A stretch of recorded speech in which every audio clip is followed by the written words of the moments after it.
अस्सलाम वालेकुम जनाब,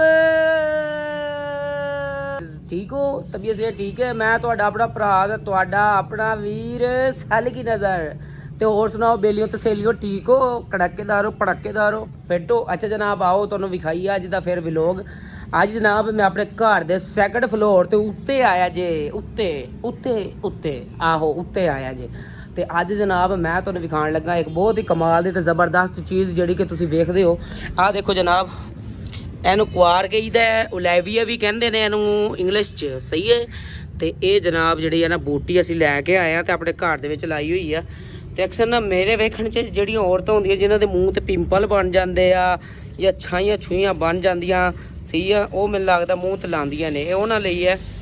ਤੇ ਇਹ ਪਤਾ ਕੀ ਕਰਦੇ ਆ ਜਨਾਬ, ਇਹ ਲੈ ਕੇ ਇੱਥੋਂ, ਠੀਕ ਹੈ, ਐ ਤੋੜ ਕੇ ਇੱਥੋਂ ਤੋੜ ਕੇ ਤੇ ਇੱਥੇ ਮੂੰਹ ਤੇ ਜਿੱਥੇ ਛਾਈਆਂ ਜਾਂ ਪਿੰਪਲ ਜਾਂ ਕੁਛ ਵੀ ਬਣਿਆ ਹੁੰਦਾ ਨਾ, ਇਹ ਉੱਥੇ ਬਹਿ ਕੇ ਐਵੇਂ ਲਾਉਂਦੀਆਂ ਨੇ ਤੇ ਚਿੱਟੀਆਂ ਬਣ ਕੇ ਰਹਿੰਦੀਆਂ ਨੇ, ਠੀਕ ਹੈ।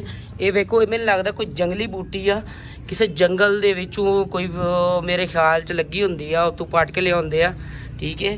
ਤੇ ਇਹਨੂੰ ਕੁਆਰ ਕਹਿੰਦੇ ਆ। ਵੈਸੇ ਤੁਸੀਂ ਵੀ ਦੱਸ ਦਿਓ ਕਿ ਇਹਨੂੰ ਕੀ ਕਹੀਦਾ। ਮੈਨੂੰ ਤਾਂ ਇਹੀ ਲੱਗਦਾ ਕਿ ਕੁਆਰ ਹੀ ਆ, ਠੀਕ ਹੈ। ਤੇ ਬਾਕੀ ਗਾਇਜ਼ ਗੱਲ ਇਹ ਹੈ ਕਿ ਅੱਜ ਦਾ ਜਿਹੜਾ ਵਲੋਗ ਸੀ ਨਾ ਤੇ ਉਹ ਤਾਂ ਮੇਰਾ ਸੀ ਇਸ ਦੇ ਮੁਤਲਕ, ਓਲੇਵੀਆ ਤੇ ਕੁਆਰ ਦੇ ਮੁਤਲਕ, ਠੀਕ ਹੈ।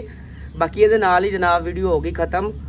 ਤੇ ਮਿਲਨੇ ਆਪਾਂ ਅਗਲੇ ਵਲੋਗ ਨਾਲ। ਜੇ ਵੀਡੀਓ ਚੰਗੀ ਲੱਗੀ ਹੋਵੇ ਤਾਂ ਲਾਈਕ ਕਰ ਦਿਓ, ਚੈਨਲ ਨੂੰ ਸਬਸਕ੍ਰਾਈਬ ਕਰ ਦਿਓ ਤੇ ਨਾਲ ਹੀ ਸ਼ੇਅਰ ਕਰ ਦਿਓ। ਥੈਂਕ ਯੂ ਸੋ ਮਚ ਮੇਰਾ ਭਰਾ, ਲਵ ਯੂ ਹੋ ਗਏ ਸਾਰਿਆਂ ਨੂੰ, ਲਵ ਯੂ।